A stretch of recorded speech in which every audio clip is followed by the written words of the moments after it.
मध्यात्माओं, भरत चक्रवर्ती अपना एक छत्र शासन कर रहे हैं। अयोध्या राजधानी और बहुत विशाल थी उस समय, ध्यान रखें आप। उस समय राजवार्तिक ग्रंथ में आया है कि भरत की अवगाहना के हिसाब से 500 धनुष की अवगाहना थी भरत की, और उनके पिता की 500 धनुष की अवगाहना भगवान ऋषभदेव की, और उनके दादा महाराजा नाभिराय की 500 धनुष अवगाहना थी। बाहुबली की भी 500 धनुष अवगाहना थी।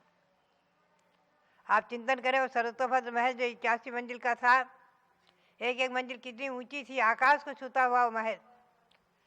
भगवान की अवगाहना से अधिक ही अवगाहना के एक एक मंजिल थी। सरस्वती महल 81 मंजिल का ऊंचा था।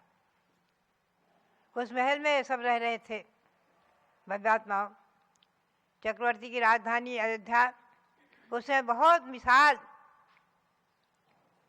महायोजन के नाम से मानी गई है राजवार्तिक ग्रंथ में। उस भरत चक्रवर्ती ने अपने उस राजधानी में रहते हुए जब दिग्विजय के बाद शासन कर रहे थे तो उन्होंने बहुत से कार्य किए हैं।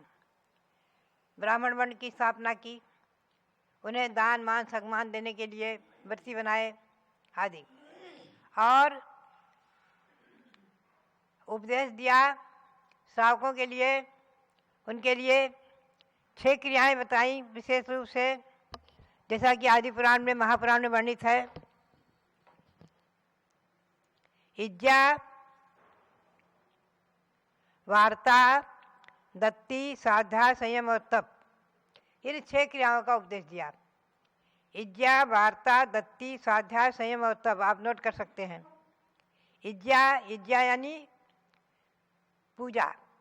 इज्जा का अर्थ है पूजा। ये आपका उन्होंने बताया लोगों को, जो खास करके द्विज वर्ण की स्थापना की, उनको खास करके उपदेश दिया कि आपका कुल धर्म है, इन 6 क्रियाओं को करना आपका कुल धर्म है। ऐसा कहकर राजर्षि भरत ने उस समय अनुक्रम से अरहंत पूजा आदि का वर्णन किया। इज्जा का अर्थ है अरहंत देव की पूजा। इस पूजा के मुख्य रूप से 4 भेद हैं। नित्यमय है, जिसे कहते हैं सदार्चन। सदार्चन यानी नित्यमय है। चतुर्मुख द्वितीय, तृतीय है कल्पद्रुम और चौथा है आष्ठानिक। कहीं कहीं 5 भेद भी आए हैं, उसमें इंद्रध्वज आया है। तो 4 मुख्य रूप से है। सदार्चन यानी नित्यमय है, नित्य प्रति मंदिर में जाकर के और शुद्ध वस्त्र आदि पहन करके और धोती दुपट्टा, जो पूजन का वेश है, पूजन का, उस वस्त्र में भगवान का पूजन करना, अभिषेक करना, अष्टद्रव्य सामग्री से पूजन करना, यह नित्यमय कहलाता है। और नित्यमय में भक्तिपूर्वक अरहंत देव की प्रतिमा और मंदिर का निर्माण कराना, यह आप विशेष ध्यान दें। आज आदि पुराण के आधार से, महापुराण के आधार से मैं आपको सुना रही हूँ। नित्यमय में, सदार्चन में आचार्य देव ने कहा है कि अरहंत देव की प्रतिमा का निर्माण कराना, विराजमान करना, ये भी नित्यमय में सम्मिलित है। मंदिर का निर्माण कराना भी नित्यमय में सम्मिलित है। आप मंदिर निर्माण के लिए या मूर्ति निर्माण के लिए आपको प्रेरणा दी जाती है, आप उनको देते हैं दान, या आपका नित्यमय में गर्भित हो जाता है।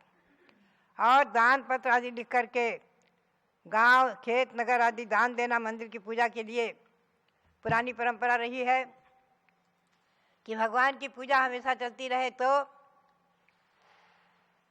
गांव को लिखा दिया, उनके जिनके पास गांव है गांव लिखा दिया, इस गांव की आमदनी से आप भगवान की पूजा करते रहेंगे। कोई खेत है, कोई ज़मीन है आदि, ये भी दान देते थे पूजन के लिए। ये पूजन की परंपरा, ये नित्यमय में सम्मिलित है। इसके सिवा अपनी शक्ति के अनुसार नित्य ही दान देते हुए जो महामुनियों की पूजा की जाती है, महामुनियों को आहार दिया जाता है, वो भी नित्यमय में सम्मिलित है। ये बड़ी बात है।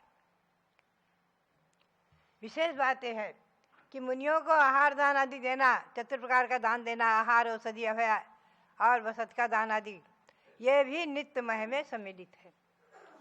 नित्यमय भगवान की पूजा के समान पुण्य का बंध होता है।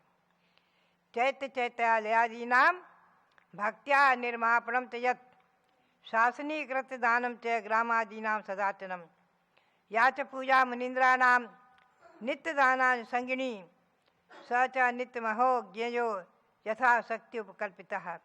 आदि पुराण पर्व 38वें पर्व में ऐसा प्रकरण आया है कि चैत्य ने जिन प्रतिमा और चैत्यालय आदि का निर्माण भक्तिपूर्वक शासन की सुरक्षा के लिए, इनके मंदिर में पूजा अभिषेक हमेशा चलती रहे, इसके लिए गांव नगर आदि का दान देना और खेत आदि उनके नाम से लिखा देना, जो भी अपनी शक्ति के अनुसार, अपनी भावना के अनुसार, अपने योग्यता के अनुसार, ये भी नित्य में सम्मिलित है। और या च पूजा मुनीन्द्रा नाम नित्य दानान संगनी, मुनियों की पूजा करना ये भी नित्यमय है और उनको आहार दान देना भी नित्यमय है। नित्य दानान संगनी स च नित्यमहो ज्ञेयो यथा शक्ति उपकल्पिता। भव्यात्माओं, इस प्रकार से पूजा के भेदों में नित्यमय है और दूसरा भेद है चतुर्मुख। चतुर्मुख इसका दूसरा नाम है सरतोभद्र। सरतोभद्र अनुष्ठान मुकुटबद्ध राजाओं के द्वारा बहुत विशेष दान देते हुए जो किया जाता था वो चतुर्मुख सरतोभद्र यज्ञ कहलाता है। और कल्पद्रुम यज्ञ जो चक्रवर्ती किमिच्छक दान देते हुए भंडार खोल देते, आओ जो चाहे सो ले जाओ ले जाओ ले जाओ, अपना छत्र चमर आदि छोड़कर, सिंहासन छोड़कर, बाकी कुछ भी जो मांगे सो दो। और कल्पद्रुम विधान करते हुए भगवान की पूजा का अनुष्ठान करते हुए जो किमिच्छक दान देते थे वो कल्पद्रुम आदि कहलाता था। आगे आप सुनते रहेंगे। तो भव्यात्माओं, ये पूजन और भगवान की भक्ति अनंत गुणा पुण्य का संपादन कराने वाली है और महामारी आदि रोगों में दूर करने के लिए बहुत कुछ बड़ा अमोघ शक्ति उपाय है। इसे आप करते रहें, कराते रहें, देखते रहें, नित्य अभिषेक पूजन आदि। अब आप महामंत्र का उच्चारण करेंगे, कोरोना नाशक मंत्र का। ओम ह्रीं वरम नमो सभो सही पत्तानम।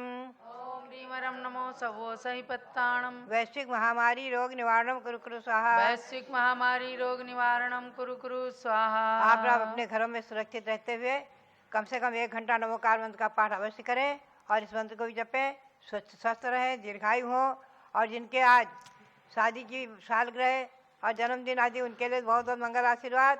और सभी श्रावकों के लिए, सभी के लिए, और जो कोरोना से त्रसित उनके सबके लिए स्वास्थ्य लाभ की कामना करते हैं, सबके लिए बहुत बहुत मंगल आशीर्वाद, बहुत बहुत मंगल।